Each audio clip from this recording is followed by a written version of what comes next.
Hello, everyone. Welcome to another live. And of course, we're here to set, things straight as it relates to later on in the context of the US presidential election. And so we're here just to give you a preview of what we're expecting to see later on, and I am not sure what the results are going to be, but we're here to bring you coverage, of the US results. So, welcome one, welcome all. If this is your first time here, welcome to the Voices in Education. If you're a returning viewer, listener, subscriber, welcome back, welcome back. All right, so we're definitely going to just look at, some races to watch. But just to let you know that I did a poll here on this platform, and based on the voices here, 70% of the persons who voted so far, they're sharing that Kamala Harris is going to take this election, and 30% sharing that Donald Trump will take this one. So again, welcome one, welcome all. So happy to have you here.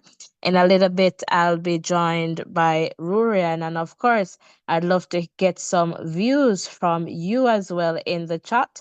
And, as always, we keep it very respectful. All right. And so it's okay to disagree and it's okay to share your perspective. As you hear, it's not just my voice, but it is our voices. But we want to maintain this safe space where everyone, gets the opportunity to share and where you feel, very safe and welcome in this environment. So again, welcome one, welcome all. And I am just going to try my best here to just share this link. All right, so again, welcome. If it is that you're just tuning in, welcome to the Voices in Education. So, in a little bit, we're going to just look at some of the races to watch, and we're going to look at that, and just for you to have a good sense of what to expect. And later on, for sure, we'll be here, all right, in terms of just looking at the results as they come in. So welcome one, welcome all. And Rurian, as soon as you get in, let us know. All right, happy to have you here.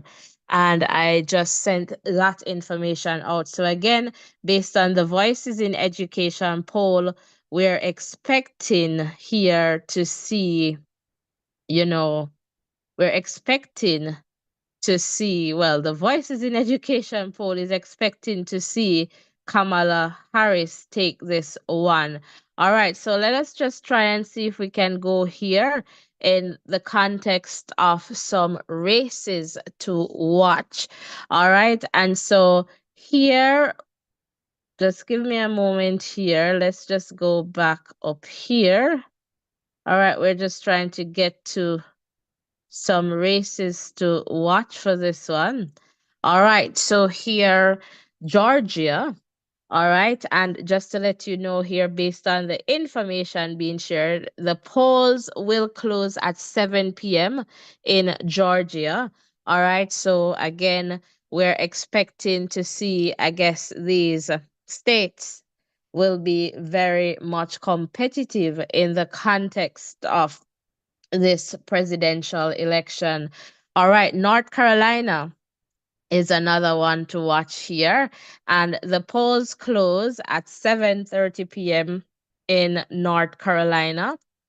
Pennsylvania, and another key, I guess, state there. And the polls will close there at 8 p.m. Arizona, all right, another race to watch there. And polls close at 9 p.m. So if you're in those areas or in these areas, you want to ensure that you are paying attention to the times here. All right, so just to share that information with you there. Welcome, one, welcome all. Michigan is another state there to watch in terms of races, and the poll will close at 9 p.m. Nebraska, District 2, polls close at 9 p.m. Wisconsin, all right, polls close at 9 p.m. And Nevada, polls close at 10 p.m. So we'll be here live just to share the results with you as they come in. And we want to hear from you too. Who do you believe is going to win this election? And I mean, the world is watching. And if you're Jamaicans living there in the US, we want to hear from you too as well.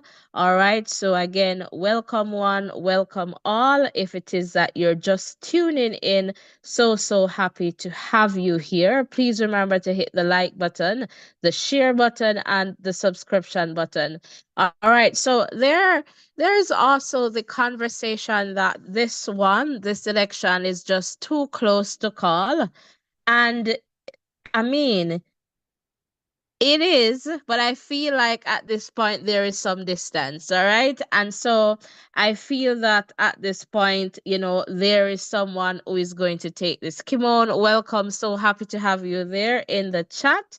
All right. And so it is interesting here. And again, as I shared, the world is watching and everyone wants to see the outcome of this election and is going to what the results will be. And so just to let you know that I believe the winner needs at least 270 electoral votes. All right, so let's before we go to state breakdown, let's look at the battleground. All right, so here we're just looking at some information. So when it comes on to Arizona, Donald Trump won Arizona in 2016 by nearly 4 percentage points, but lost the state to Joe Biden in 2020 by less than half a percentage point. Polls this year have found Trump and Kamala Harris locked in a statistical tie. All right, so just some, information there in terms of some of the battleground states. Georgia is another one here.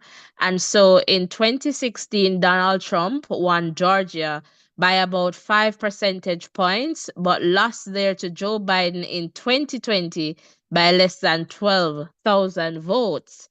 The race this year is a toss up with Trump and Harris locked in a statistical tie in the polls. And so, again, we're here and we'll see what happens. And it could be a situation too where it may take days to find out who the winner of this election is. And so that is important too. And so we'll definitely see, and we'll be here tonight and later in the night just to ensure that you're getting those results and where we can interact, of course. So in the context of Michigan, Donald Trump won Michigan in 2016. All right, surprising Democrats in a state Republicans hadn't won since 1988. All right, Joe Biden won there in 2020, besting Trump by 3 percentage points. With Kamala Harris and Trump in a statistical tie, it is a toss-up. All right, and so we're here today trying to find out where will the voters in terms of Michigan, where will they put their X, who will they give their vote? Will it be Kamala Harris? Will it be Donald Trump? All right, so Nebraska District 2. All right, Nebraska awards one electoral college vote each to its two congressional districts, and the second district as a split from the rest of the reliable conservative state. Donald Trump won the district in 2016, but lost it to Joe Biden in 2020. The district is leaning in polls toward the Democrat Kamala Harris this year.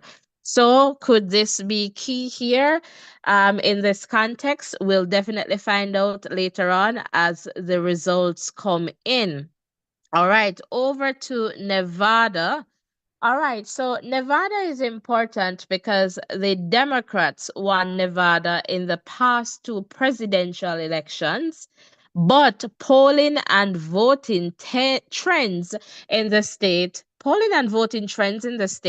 have made it an appealing target for Donald Trump in a bid to flip states in his direction. So Harris and Trump are locked in a tie, and the state is considered a toss up. So, that's another situation there.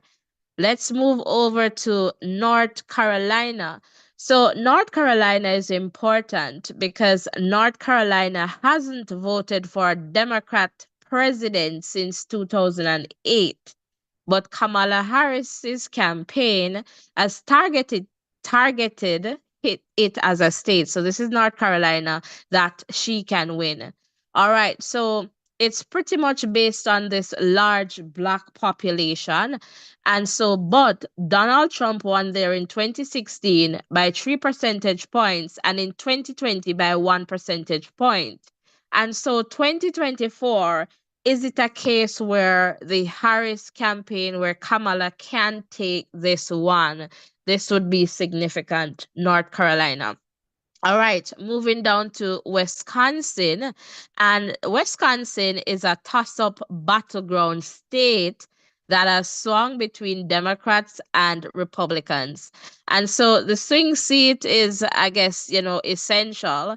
And sometimes you have these states that are, like the swing states, and whichever state or whichever party wins, sometimes these swing states, that party will be the one to win. I guess that presidential candidate will be that is aligned with that party will become president.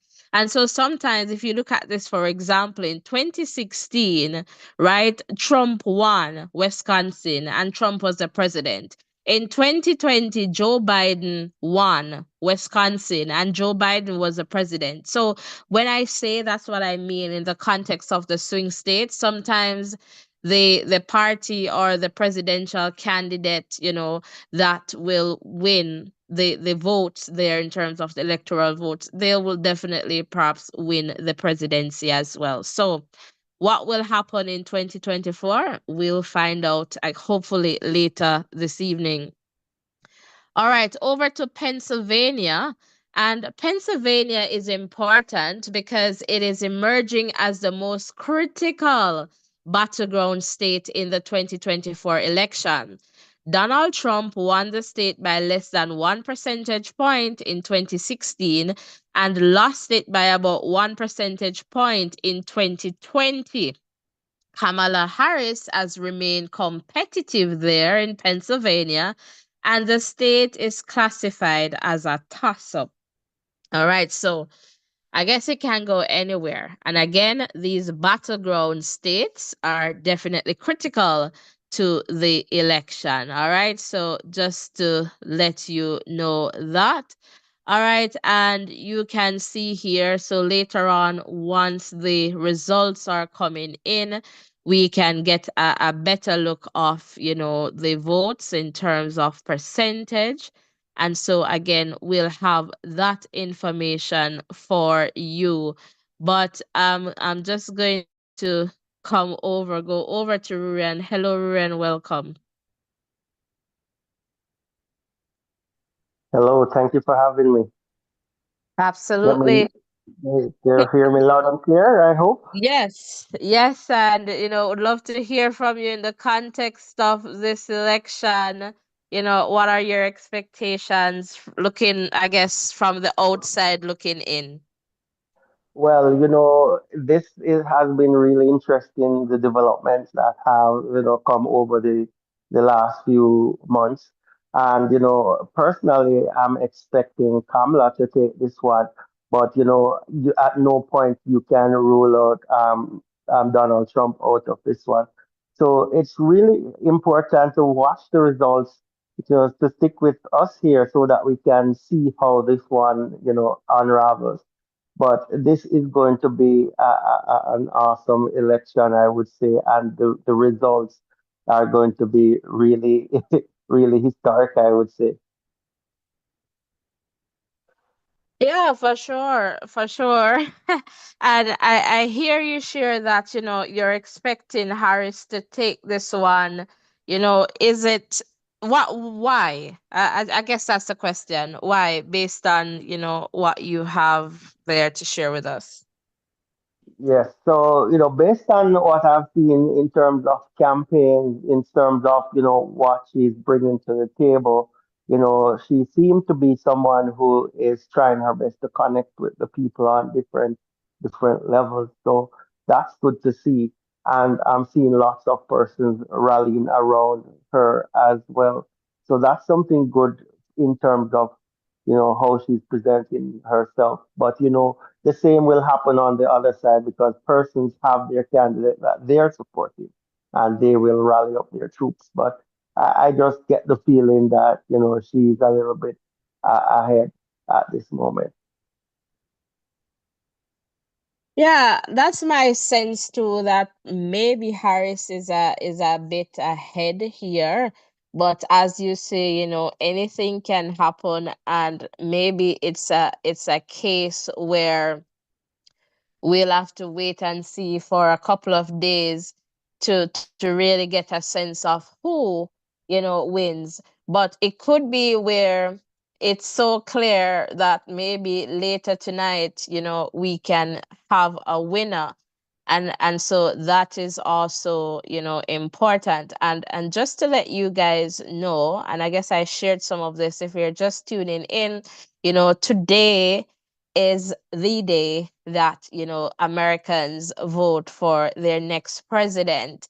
And so Kamala Harris, who is the vice president, and former president Donald Trump, they each need at least 270 electoral votes to win this election.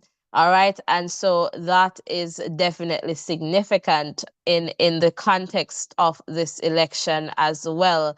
And so that is going to be important. And so, again, it's going to take at least 270 electoral votes to win the presidency. All right. And we'll be here later on just to share some more in that context. And again, as we shared, the battleground states, all right, of Arizona, Georgia, Michigan, Nevada, North Carolina, Pennsylvania, and Wisconsin are expected to be pivotal in the context of the victory for either of the two presidential candidates here. And so Harris and Trump, they're pretty much saying, it's a statistical kind of, dead heat where they're tied. But then we have some persons who are sharing that it's not that close, right? And so they believe at this point, as you shared there, Rurian, that Harris is ahead of Trump. And later on, we'll definitely, we'll definitely see the results, and what is, I guess, what it will be like. And so that will give us a better sense of what is happening in this context for sure. So I'm just coming back over to you there, Rurian, and let me just check in the chat here, not seeing any new comments. So just coming back over to you to see if there is anything else you'd like to share with us. Well, not much else. I'm just here anticipating what will happen. I can't believe that the first Tuesday after the first Monday in November is here, which is the election day for the Americans. So it's gonna be really good to see how things pan out here. And I'm hoping that, the person who wins will be able to make great strides in terms of, getting the necessary job done for the country. So just that's what I'm looking forward to, and I'm hoping that persons will go out and support their candidate. and hopefully what they are wanting will be achieved. Yeah, so and that's, I guess, yes, you have to vote. That's your power there, I guess, in terms of doing that. So Jamaicans there in the US, Caribbean people, that's your voice, and you need to, I guess, exercise your voice if it is that you want a particular result. And so in the context of the US, right, you vote, and then you have what is called an electoral college. So I'm just going to share a little bit of information in that context, just to let you know how that 270 electoral votes, come in the context for, I guess that's the majority there, in the context of securing the presidency. All right. So according to, this looks like CBS News, the Electoral College is the process by which Americans elect their president and vice president indirectly via their state's electors. Candidates must secure 270 electoral votes, a majority of the 538 at stake, to win the White House. All right. Before the general election, states select slates of electors. After voters cast their ballots in November, the candidate who wins the popular vote determines which slate of electors, Republican, Democratic, or a third party, will cast electoral votes in the Electoral College for the president. All right. In most states, it's the winner take all. Whoever gets the most votes in the state wins all of its electoral votes. But here in Maine and Nebraska, the rules are slightly different. They have a proportional representation system. So that's a PR system in which the winner of each congressional district is awarded one electoral vote, and the winner of the statewide vote is awarded each state's remaining two electoral votes. Some Republicans were open to change Nebraska's rules to a winner take all model, since one of its electoral votes often goes to the Democrat. All right, but that effort fell short. All right, so electors meet in their respective states in mid December to cast their vote for the president. The meeting takes place the first Tuesday after the second Wednesday in December, which falls on December 17 this year. All right, so I guess that's when they'll start, I guess, voting for the president. There is no constitutional provision or federal law that requires electors to vote for the candidate to whom they are pledged, though they almost always do. All right. So if you're a Democrat and you are an elector, you're going to vote for Kamala. It's kind of like that. And if you're a Republican and you're an elector, you're going to vote for Trump. So that's pretty much how it works, in essence, even though they're saying you could be a Democrat, you get that electoral vote and you vote for a Republican president. But in reality, I guess it's different. But just to share that. So, how many electors are shared before? There are 538 electors in total across the 50 states and Washington, D.C. All right. So, what determines how many electoral votes a state gets? So, each state is allocated electors based on the size of its congressional delegation. Several states with the smallest populations, Alaska, Delaware, North Dakota, South Dakota, Vermont, and Wyoming, have three electors each, since they have one representative in the House and two senators, while California, the largest, has 54 electoral votes. Washington, D.C. is also allocated three electors.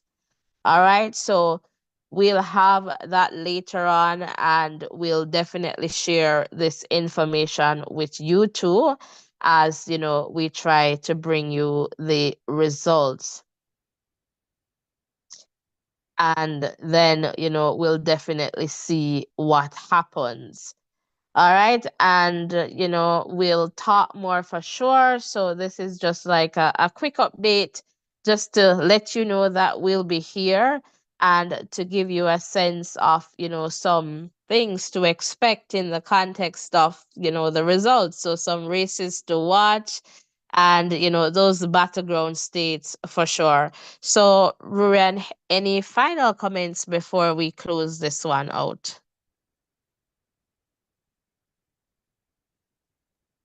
Just want to encourage everyone to just come in and join us later on so that we can go through this, together so we can see exactly how things will unravel. We crave your support and also your, comments and so on so that we can, understand this election a bit better and see exactly where this one is heading to.